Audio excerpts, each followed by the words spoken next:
কোন জাহান্নাম? আল্লাহ ভয় দেখাচ্ছেন সেই জাহান্নাম যেই জাহান্নামে 19 জন কঠিন মনের ফেরেশতা আছে, তারা দায়িত্বশীল ফেরেশতা, তাদের আন্ডারে আর অনেক ফেরেশতা থাকতে পারেন। আলাইহা তিসআতা আশর, সেখানে 19 জন শক্তিশালী ফেরেশতা আছেন। মালাইকাতুন গিলাজুন শিদাদ, তাদের অন্তরটা খুব কঠিন। আযাব দেওয়ার সময় যাররা পরিমাণ তারা মায়া দয়া করবে না। আযাব দেওয়ার সময় যাররা পরিমাণ মায়া দয়া তারা করবে না। কবরে যখন ফাসেক, জালেম, কাফের, মুশরিককে পিটানো হবে, তখন কি কেউ মায়া দয়া করবে? তখন যদি বলে ব্যথা পাচ্ছি, তাহলে কি তারা আযাব দেওয়া বন্ধ করে দেবে? শোনেন, সূরা মুমিন নামে একটা সূরা আছে। কোন সূরা? সূরা মুমিনের মধ্যে ফেরাউনের একটা ঘটনা আছে। সেই ঘটনা একটা অ্যামেজিং একটা আয়াত আছে, অ্যামেজিং একটা আয়াত। আল্লাহ পাক বলছেন যে ফেরাউন এবং তার দলবলকে প্রত্যেক দিন সকালে এবং সন্ধ্যায় 2 বেলা করে জাহান্নামের আগুন যেখানে তারা থাকবে ওইটা উপস্থাপন করা হয়। কথা বুঝতে পারছেন না? ফেরাউন এবং তার দলবলকে প্রত্যেক দিন সকাল সন্ধ্যা জাহান্নামের চিরস্থায়ী আবাস কোনটা হবে এটা উপস্থাপন করে দেখানো হয়। তো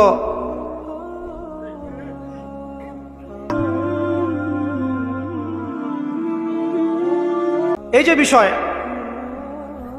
আল্লাহ পাক বলছেন যে তুমি নিজে জাহান্নামের আগুন থেকে বাঁচো, তোমার পরিবারবর্গকে বাঁচাও। কোন জাহান্নাম? যেখানে কঠিন মনের ফেরেশতা আছে। এখন আমরা আগে দেখব কোরআন থেকে যে এখানে এরকম পরিবার কোথায় যে পরিবারগুলো জান্নাতের টুকরা। কয়েকটা করে দেখাচ্ছি। এর কি সমস্যা নেই? কানের উপর একটা চড় লাগাই দেন, যান সে পিছনে যেন ডিস্টার্ব না করে। এখানে বড় ভাই আছে না, যাদের কথা মানুষ শোনে, একটা লাঠি হাতে নেন, যারা বেয়াদবি করবে পিঠা এখান থেকে বের করে দেন, দরকার নাই এসব। তো উমর রাদিয়াল্লাহু আনহু থাকলে এখন তার হাতে লাঠি থাকতো একটা। উনি কেমন মানুষ ছিলেন জানেন? আপনাকে দেখাচ্ছি না। আমিরুল মুমিনিন তিনি আসছেন হেঁটে হেঁটে, একজন ব্যক্তি উট নিয়ে যাচ্ছে। উটের পিঠে বোঝা দিয়েছে, বেশি বোঝা। তো তার বক্তব্য হচ্ছে উট তো একটা প্রাণী, এর উপর বোঝা বেশি দিলে কি সমস্যা? আমিরুল মুমিনিন তিনি বলছেন যে তুমি কি জানো না যে উটের হক আছে, পশুর অধিকার আছে? 1450 বছর আগে পশুর অধিকার নিয়ে কথা বলেছেন আমিরুল মুমিনিন। আর আজকে এই যে সোকল প্রগতিশীলদের যুগে মানুষের জীবনের কোনো অধিকারের দাম নাই। কথা ঠিক না ঠিক? আচ্ছা, ওই ব্যক্তি যে যুক্তি দিল আমিরুল মুমিনিন, তার হাতে একটা লাঠি ছিল, ওইটা দিয়ে একটা পিটানি। তুমি কি জানো না যে পশুর অধিকার আছে? তার ছেলে একটা পাপ করেছে, সেই পাপের জন্য তাকে দোররা মারার আদেশ করা হয়েছে। এটা জানেন না আপনারা? দোররা মারা হচ্ছে, যে মারছে কাজী সে একটু আস্তে আস্তে মারছে, কারণ আমিরুল মুমিনিন ছেলে। এটা দেখে ওমর রাদিয়াল্লাহু আনহু নিজে দোররা হাতে নিলেন, নিয়ে নিজের হাতে সজোরে দোররা মারা শুরু করলেন। দোররা মারা এখনো শেষ হয় নাই, তাতেই ছেলে ডেড। যে কোনো সভ্যতার বই পড়েন, ইতিহাস বলেন, সংস্কৃতি বলেন, অর্থনীতি, রাজনীতি, যে কোনো টপিকের বই পড়ে শেষ করে ফেলেন, ওমর রাদিয়াল্লাহু আনহু খেলাফতের মতো স্বর্ণযুগ আপনি পাবেন না। পাবেন? ওই তারা কিভাবে এই স্বর্ণযুগটা অর্জন করেছিল? একটাই কারণ, ইসলামী অনুশাসনের তাবেদারি করা, কঠোরভাবে ইসলামী অনুশাসনের তাবেদারি করা। তখন গিয়ে আপনি ওই সভ্যতা এবং সমাজ পাবেন। আল্লাহ পাক আমাদেরকে বোঝার তৌফিক দেখ, আমিন। তো কোরআনে আসেন, আমরা দেখি কিছু এক্সাম্পল দেখি। 1 নম্বর এক্সাম্পল দিচ্ছি, আদম এবং হাওয়া আলাইহিস সালাম, তারা একটা পরিবার না? আচ্ছা, তাদেরকে আল্লাহ পাক ফল খাওয়ার কারণে জান্নাত থেকে নামিয়ে দিলেন না? এই ফলটা খাওয়ার ব্যাপারে, এই গাছের কাছে যাওয়ার ব্যাপারে তাদেরকে উৎসাহিত করেছিল কে? ইবলিস।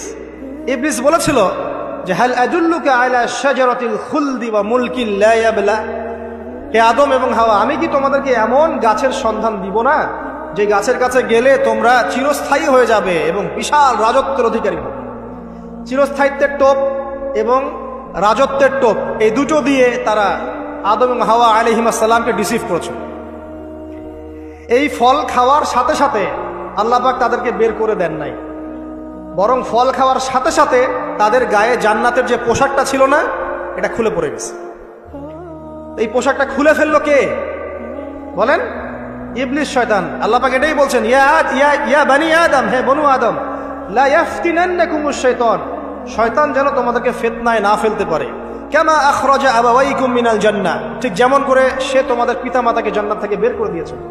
ইয়ানজিউ আনহুমা লিবাসাহুমা, শয়তান তোমাদের পিতামাতার লেবাস পোশাক খুলে ফেলে দিয়েছিল।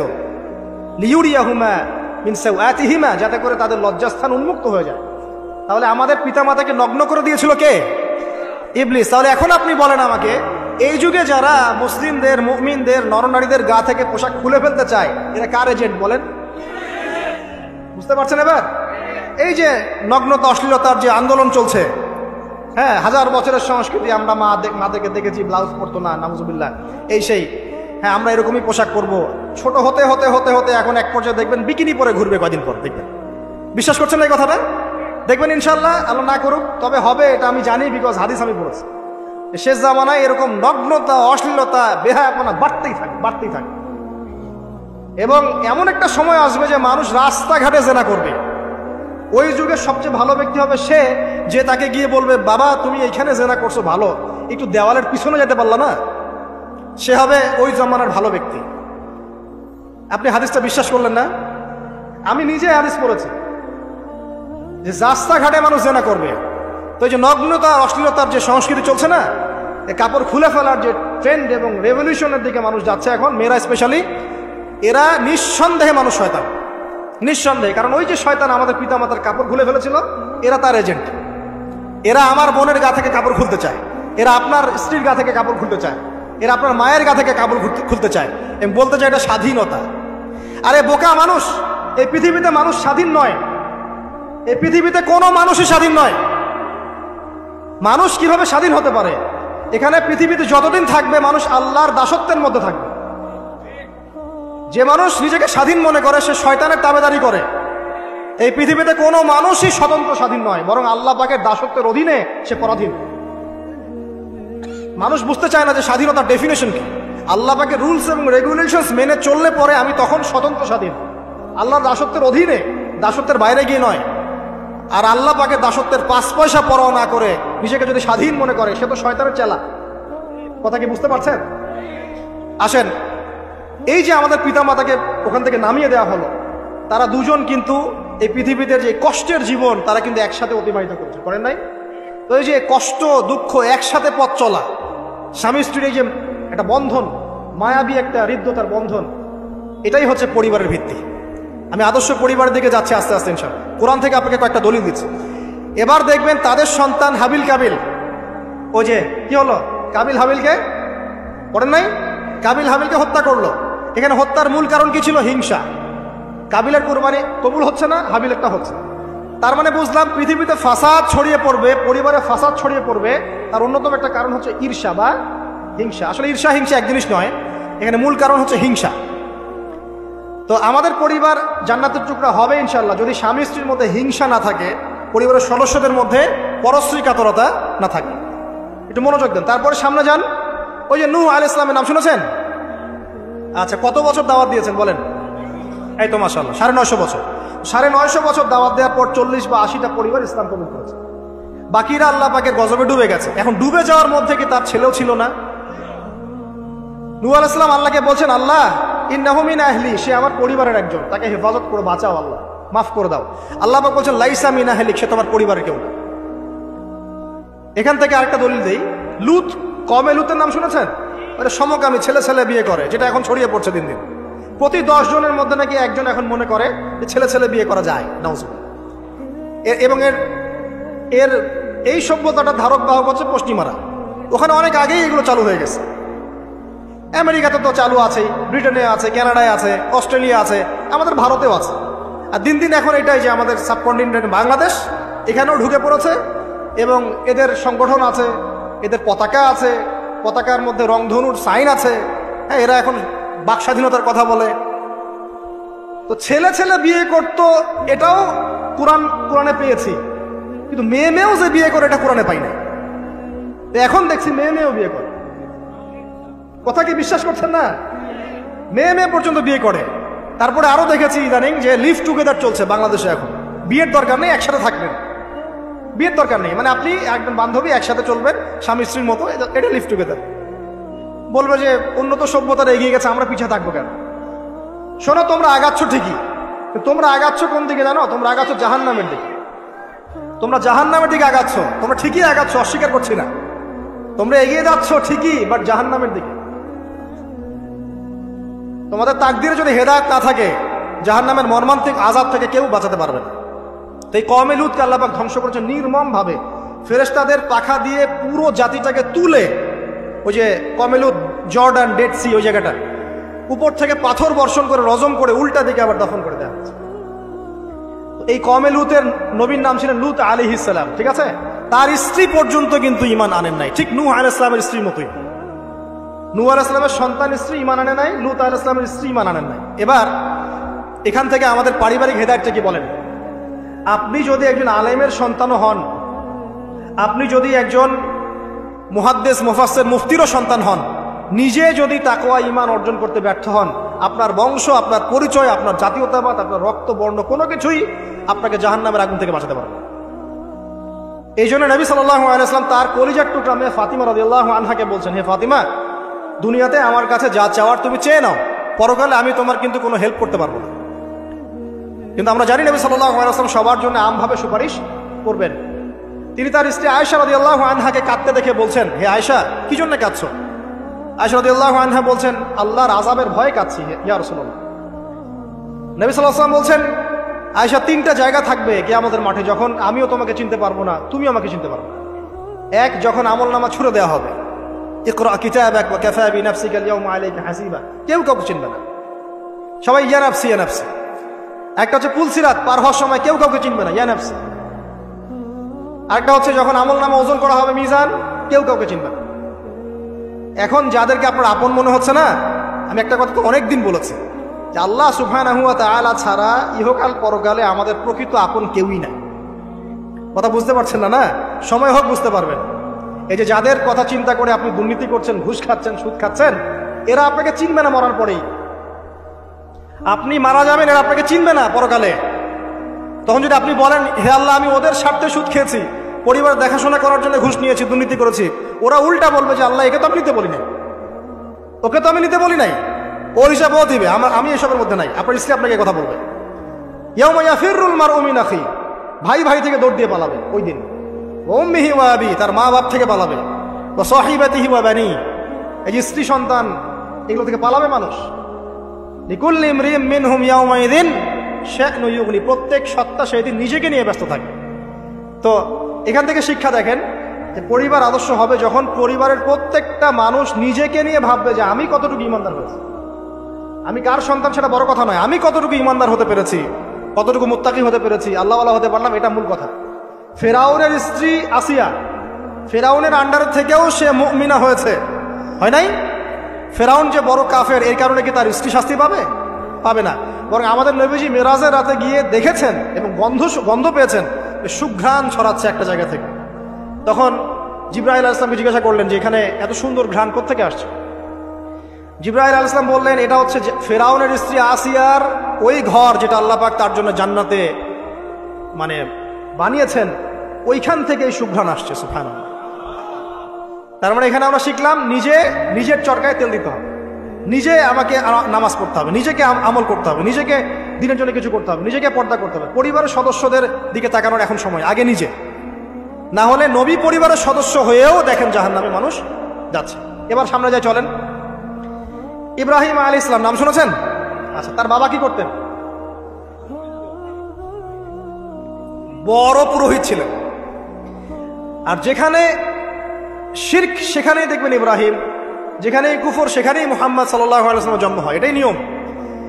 তো সেখানে আল্লাহ পাক জন্ম দিলেন ইব্রাহিম আলাইহিস সালামকে, যিনি তার পিতাকে নসিহত করছেন, আব্বা তুমি কেন লিমা তা'বুদু, তুমি কেন এমন এক সত্তার ইবাদত করো, মা লা ইয়াসমাউ, যে শুনতেও পারে না, ওয়ালা ইউবসিরু, সে দেখতেও পারে না, ওয়ালা ইউগনি আনকা শাইআ, সে তোমার কোনো উপকারও করতে পারে না, ক্ষতিও করতে পারে না।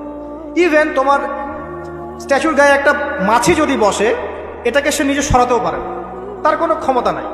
এখন তুমি কেন বাবা এর ইবাদত করছো? ইব্রাহিম আলাইহিস সালাম বলছেন। তখন তার বাবা বলছেন, আনতা রাগিবুন আন আলিহাতিনা ইয়া ইব্রাহিম, হে ইব্রাহিম, তুমি কি আমাদের এই উপাস্যদের থেকে মুখ ফিরাচ্ছ? যদি তুমি ফিরে না আসো তাহলে আমি তোমাকে বাসা থেকে বের করে দেব। তোমার মাথা পাথর দিয়ে মেরে ফাটিয়ে ফেলবে। তো ইব্রাহিম আলাইহিস সালাম তর্ক করলেন না, বললেন সালামুন আলাইক, আপনার উপর শান্তি বর্ষিত হোক। এই বলে তিনি বাসা থেকে বের হয়ে গেলেন। খেয়াল করে দেখেন, যুবক ছেলে ইব্রাহিম, সে তার পিতাকে দাওয়াত দিল। তার পিতা একজন বড় শিরকের কারিগর, যে তার দাওয়াত কবুল করলো না। কিন্তু ইব্রাহিম আলাইহিস সালাম কিন্তু মিথ্যার সাথে সত্যের আপোষ করলেন না। তিনি প্রয়োজনে একা চলে গেলেন বাড়ি থেকে, তারপরেও আল্লাহর আনুগত্য ছাড়লেন। পরিবারের হেদায়েত এখানে নাই, আছে। আরো সামনে যান, ইব্রাহিম আলাইহিস সালামের একজন স্ত্রীর নাম কি? হাজেরা। আরেকজনের নাম কি? সারা। সারা আলাইহিস সালাম থাকেন ওই যে শামে, প্যালেস্টাইন। আর হাজেরা আলাইহিস সালামকে রেখে আসা হয়েছে কোথায়? মক্কায়। এই যে এখানে জামজাম কূপ তৈরি হলো, এখানে হাজেরা আলাইহিস সালামকে রেখে যাওয়ার সময় তিনি বলছেন যে আমাদেরকে এই জনমানব শূন্য জায়গায় কেন রেখে যাচ্ছেন ইব্রাহিম? ইব্রাহিম আলাইহিস সালাম বলছেন, আসলে উনি কিছু বলছেন না, চুপ করে আছেন, চুপ করে আছেন। আবার জিজ্ঞাসা করছেন, আবার চুপ করে আছেন। এবার তিনি বলছেন হাজেরা আলাইহিস সালাম যে আপনি কি আল্লাহর আদেশেই কাজ করছেন? তখন ইব্রাহিম আলাইহিস সালাম বলছেন হ্যাঁ। মাথাটা খালি নাড়ালেন, হ্যাঁ নাম। তখন তার স্ত্রী বলছেন, তাহলে আল্লাহ পাক আমাদেরকে ধ্বংস করবেন না ইনশাআল্লাহ। খাবার নাই, পানিও নাই, কিছুই নাই, আল্লাহর প্রতি তাওয়াক্কুলটা দেখেন। এবার দেখেন, ওই স্ত্রীর গর্ভ থেকে একজন সন্তান হলো, তার নাম কি? ইসমাইল। এবার এই সন্তানকে তার বাবা বলছেন অনেক বছর পরে, ইয়া বুনাই, হে আমার সন্তান, ইন্নী আরা ফিল মানামি আন্নী আযবাহুক, আমি স্বপ্নে দেখেছি আমি তোমাকে জবাই করছি। ফানজুর মাযা তারা, তুমি একটু তোমার রায়টা জানাও, তোমার কি মতামত? ওই তাওয়াক্কুল কারিনী নারীর গর্ভ থেকে জন্ম নেওয়া এই ইসমাইল, তিনি বলছেন, ইয়া আবাতি, হে আমার বাবা, ইফআল মা তুমার, আপনি তাই করেন যা আল্লাহ আপনাকে আদেশ করেছে। সাতাজিদুনি ইনশাআল্লাহু মিনাস সাবিরিন, ইনশাআল্লাহ আপনি আমাকে সবরকারী পাবেন। এই বাচ্চার বয়স হবে বড় জোর 10 থেকে 15, নাকি কম সম হবে আর কি। তো এই প্রজন্মের আমাদের জেনারেশনকে দেখেন না, আমি গতকালকে গুগল সার্চ করে দেখেছি যে বাংলাদেশের 11 থেকে 19 বছর বয়সী যে বাচ্চারা আছে, কিশোর, এরা এখন সবচেয়ে বেশি পর্ন দেখে, সবচেয়ে বেশি। এবং কলেজ পড়ুয়াদের, স্কুল কলেজ পড়ুয়ার মধ্যে 77%ই পর্ন দেখে। এবং ইন টোটাল হিসাব করে দেখা যায় বাংলাদেশে 92% মানুষ পর্নাসক্ত, মানে পর্নাসক্ত না হলেও পর্ন দেখে। ওই যে কিশোর ইসমাইলের চেতনা দেখেন, আর আমাদের এই যুব সমাজের চেতনা দেখেন, পার্থক্যটা করেন আপনি, তাহলে বুঝতে পারবেন কিভাবে রেভলিউশন হয়েছে ইসলামের, এখন কেন হচ্ছে না আপনি নিজেই বুঝতে পারবেন। আমাদের কারণেই হচ্ছে না। আসেন, এবার এই সন্তানকে যে জবাই করার ঘটনা, আল্লাহ পাক হাদিয়া পাঠালেন, তাকে জবাই করতে হলো না। এখান থেকে আমরা কুরবানির ঈদ পালন করছি, তাই না?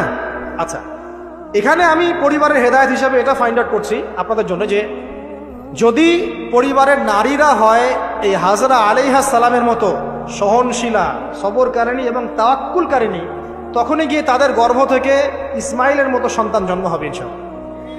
যাদেরকে আল্লাহর জন্য কুরবানি করতে চাইলে তারা বলবে কোনো সমস্যা নাই, প্রয়োজন আল্লাহর জন্য কুরবান হয়ে যাবে।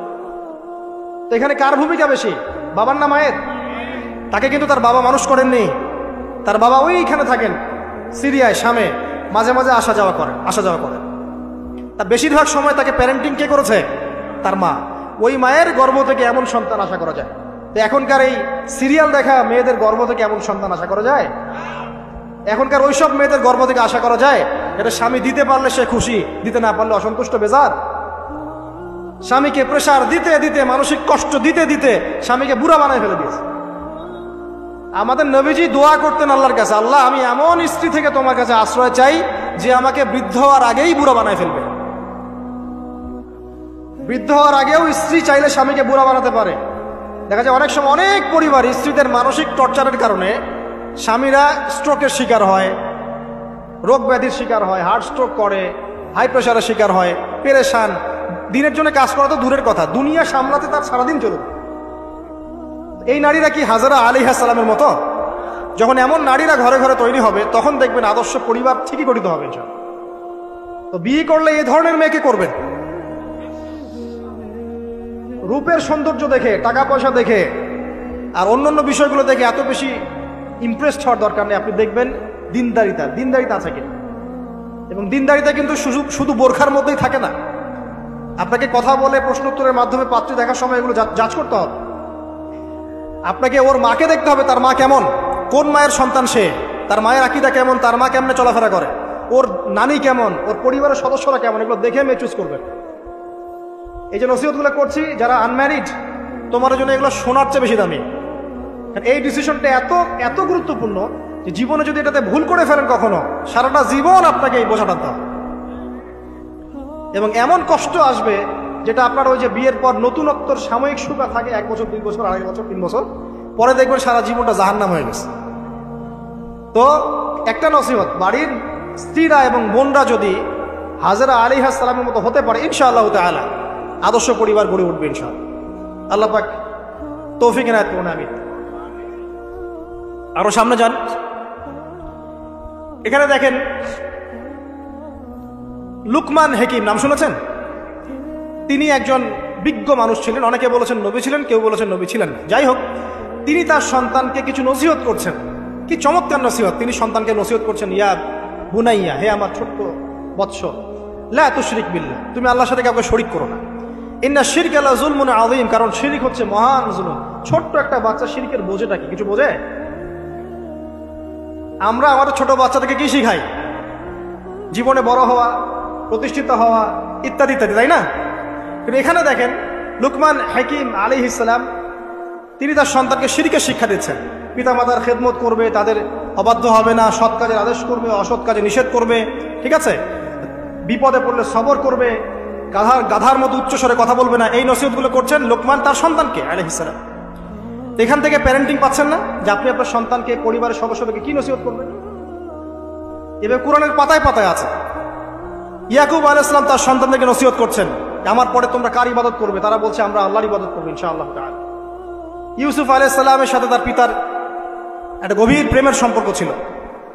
আসহাবুল কাহফের মধ্যে আপনি এর এক্সাম্পল পাবেন। তো কোরআনের এভাবে পাতায় পাতায় আপনি দেখবেন যে আলহামদুলিল্লাহ আল্লাহ পাক আমাদেরকে আদর্শ পরিবার গড়ার এই মেসেজগুলো দিয়েছেন। বলতে গেলে অনেক লম্বা সময় চলে যাবে, তো বাকিগুলো আপনারা খুঁজে বের করবেন ইনশাআল্লাহ। আল্লাহ পাক তৌফিক দান করুন।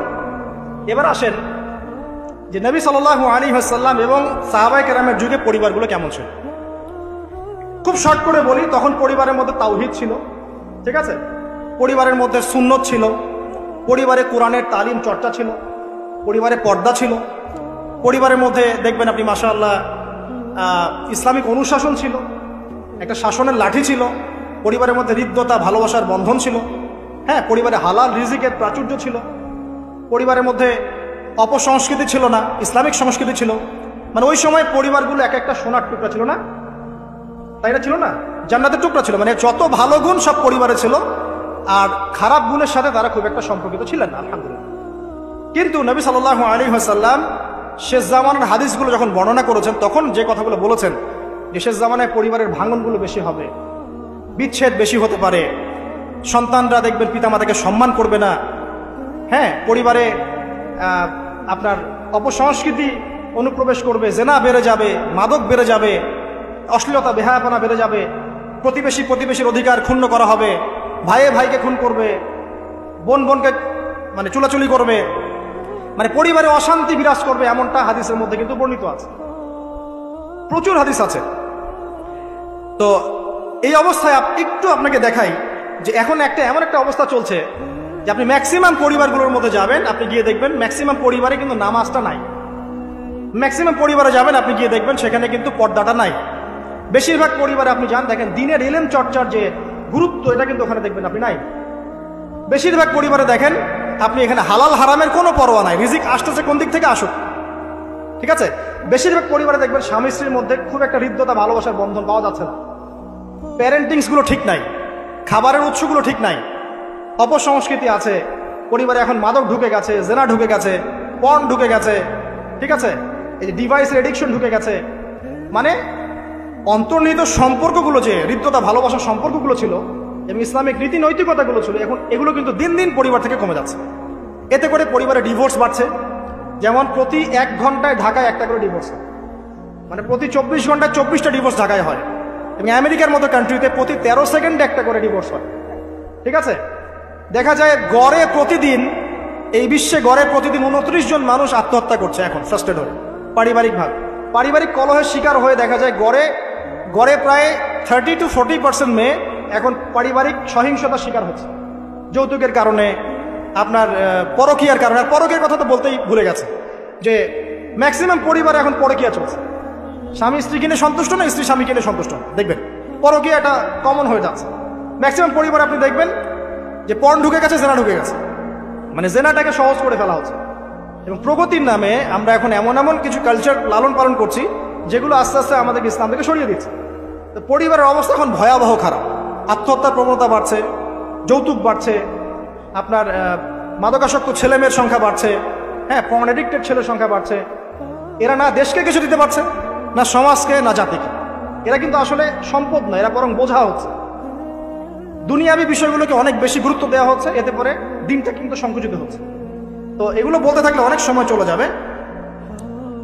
তো এক কথায় পরিবারের ভাঙনটা এখন বেশি এবং পরিবারের নীতি নৈতিকতার অবস্থা খুব খারাপ। এর কারণগুলো আমরা ফাইন্ড আউট করলাম। কি কি কারণ? এক নাম্বার ধরেন কোরআনের তালিম চর্চা উঠে যাওয়া, তাওহীদ উঠে যাওয়া, শিরিকের অনুপ্রবেশ, সুন্নত উঠে যাওয়া, বেদাতগুলো ঢুকে যাওয়া, পরিবারে হারাম রিজিক ঢুকে যাওয়া, পরিবারের কর্তাদের নীরব ভূমিকা, হ্যাঁ, পরিবারে হাজরা আলাইহিস সালামের মতো মা না থাকা, পরিবারে খাদিজা রাদিয়াল্লাহু আনহার মতো স্ত্রী না থাকা, অনেক কারণ। এরপরে বাইরের সংস্কৃতির অনুপ্রবেশ, হ্যাঁ, প্রিন্ট এবং ইলেকট্রনিক মিডিয়ার যৌনতা, এই সব কিছু মিলে কিন্তু পরিবারগুলো ক্রাশ করছে। এতে করে দেখবেন অনেক সমস্যা হচ্ছে। যৌতুক টৌতুক তো বললাম, সবচেয়ে বড় কথা আপোষের যে মিল মোহব্বত, ওয়াজআলা বাইনাকুম মাওয়াদ্দাতা ওয়া রাহমা, এটা আস্তে আস্তে কমে যাচ্ছে। পরিবার যখন এরকম ভাঙনের শিকার হচ্ছে তখন দেখবেন সমাজের মধ্যে স্ট্যাবিলিটি নষ্ট হচ্ছে এবং এই সমাজগুলো দিয়ে আপনি কখনো আদর্শ রাষ্ট্র কায়েম করতে পারবেন না। এখন আসেন, জাস্ট এখান থেকে আমি আলোচনার শেষের দিকে যাব অল্প সময়, যে আমরা এখন কি কি কাজ করলে কিভাবে স্টার্ট করব আর কিভাবে আমরা এটাকে সলভ করতে পারি। এই সলিউশনটা দুই রকম। এক নম্বর হচ্ছে যারা অলরেডি পরিবারে ঢুকে গেছেন তাদেরকে অন্য জায়গা থেকে শুরু করতে হবে। মানে যারা অলরেডি পরিবারে ঢুকে গেছেন আপনাদেরকে তওবা করে ফিরে এসে আবার শুরু করতে হবে। আর যারা পরিবারে এখনো ঢোকেন নাই, আপনারা এখনো সৌভাগ্যবান। এখন থেকে যদি আপনারা এই নসিহতগুলো মেনে চলতে পারেন, ইনশাল্লাহ আপনার পরিবারটা 8-10টা পরিবারের মতো হবে না ইনশাল্লাহ। প্রথমে বলি তাদের কথা, যারা পরিবারে ঢুকে গেছি আমরা, তাদের কাজ কি? তাদের প্রথম কাজ হচ্ছে ঠান্ডা মাথায় বিশ্বের পরিস্থিতি, সমাজ দেশের পরিস্থিতিগুলো নিয়ে চিন্তা করা, ঠান্ডা মাথায় যে হচ্ছেটা কি আসলে। যখন দেখবো যে না আসলে ভালো কিছু হচ্ছে না, খারাপ হচ্ছে, তখন আপনার ভুলটা কোথায় সেটা আপনাকে ফাইন্ড আউট করতে হবে। আপনার ভুলটা কোথায় ছিল? আপনি এমন কাউকে বিয়ে করেছেন যে ফ্যামিনিস্ট, আপনি এমন একটা পরিবার গঠন করেছেন যেখানে আপনি কোরআনটা চালু করতে পারেন নাই, সবাই নামাজ পড়ছে না, সবাই পর্দা করছে না, হ্যাঁ, নিয়মিত তালিম হচ্ছে না। এখন আপনার কাজ কি? আগে তওবা করে ফিরে আসেন। ফিরে এসে আপনি জ্ঞান চর্চা শুরু করেন। আপনি যে রোল মডেল হয়ে দেখান, জ্ঞান চর্চা করে, আমল করে, পর্দা করে, ইসলামের জন্য কিছু করে একটা রোল মডেল স্থাপন করে দেখান, দেখিয়ে পরিবারকে আহ্বান করেন যে তোমরাও এদিকে আসো। এবং আপনার যত ক্ষমতা আল্লাহ পাক দিয়েছেন পরিবারে, অর্থনৈতিক ক্ষমতা বা স্বামী হিসেবে ক্ষমতা, বাবা হিসেবে ক্ষমতা, এটা আপনি পরিবারে প্রয়োগ করেন। প্রয়োগ করে পরিবারটাকে লাইনে আনার চেষ্টা করেন। এরপরে চেষ্টা করতে করতে করতে করতে যদি কোনো কাজই না হয় শেষ পর্যন্ত, অ্যাটলিস্ট আপনি আপনার দায়িত্ব পালন করেছেন। এখন তাদের ভার আল্লাহর হাতে ছেড়ে দেন, আপনি আপনার কবরের ফিকির করেন। ব্যাস, যার যার হক তাকে তাকে দিয়ে দেন, নিজের হকটা আল্লাহর কাছে চেয়ে নেন। আর দ্বিতীয় হচ্ছে তারা যাদের পরিবার এখনো শুরু হয়নি, আপনারা কিভাবে স্টার্ট করবেন? প্রথমে বলবো জ্ঞান চর্চা এখনই করে নেন, জ্ঞান অর্জনটা এখনই করে নেন। পরিবার গঠন হয়ে গেলে অনেক রেসপন্সিবিলিটি আসবে, তখন ডিফিকাল্ট। তো জেনারেল লাইনের পড়া, ইসলামিক পড়া একটা ব্যালেন্স করেন। আমি বলছি না জেনারেল পড়া ছেড়ে দেন, আমি এটা কখনো বলি নাই। ওটা পড়াশোনা করেন, ইসলামিক পড়াশোনাগুলো করেন, একটা ব্যালেন্স করেন। করে আপনি 5 ওয়াক্ত নামাজ শুরু করেন, আল্লাহ রাস্তায় সময় লাগান, কোরআন তেলাওয়াত করেন, আলেম ওলামার সোহবতে যান, হ্যাঁ, আত্মশুদ্ধিমূলক কাজ করেন, সমাজ কল্যাণমূলক কাজ করেন। পাশাপাশি আরও বলবো যে দিনই কাজে ব্যস্ত থাকেন, ভালো কাজে ব্যস্ত থাকেন। এভাবে নিজের ভিতরটাকে আগে পরিশুদ্ধ করে নেন। এরপর আপনি একটা হালাল রিজিকের চেষ্টা করেন, একটা হালাল পবিত্র রিজিক হোক, সেটা কৃষিকাজ। লজ্জার কিচ্ছু নাই, কৃষিকাজ লজ্জার কোনো প্রফেশন নয়, গর্বের প্রফেশন। কারণ আল্লাহ পাক বহু নবীকে রাখালি করিয়েছেন, পশুপালন করিয়েছেন। জানেন, মুসা আলাইহিস সালামকে আল্লাহ পাক পশুপালন করিয়েছেন 8 বছর 10 বছর। এগুলো কোনো লজ্জার প্রফেশন নয়, এটা গর্বের প্রফেশন। আপনি হালাল রিজিক, অর্থনীতি হোক, আপনার কৃষিভিত্তিক হোক, বা ব্যবসা করেন হালাল কোনো, বা গভর্নমেন্ট জব, বড় বড় গভর্নমেন্ট জবের জন্য ট্রাই করেন, সেটাও ভালো। যদি না পান, বেসরকারি জব পান, আলহামদুলিল্লাহ। খেয়াল রাখবেন, জব করতে গিয়ে, ব্যবসা করতে গিয়ে এবং রিজিকের সন্ধান করতে গিয়ে আপনার নামাজ যেন ছুটে না যায়, আপনার রিজিকে হারাম যেন ঢুকে না যায়, আপনাকে যেন সুদ খেতে না হয়, আপনাকে যেন ফ্রি মিক্সিংয়ে যেতে না হয়, এগুলো খেয়াল রাখেন।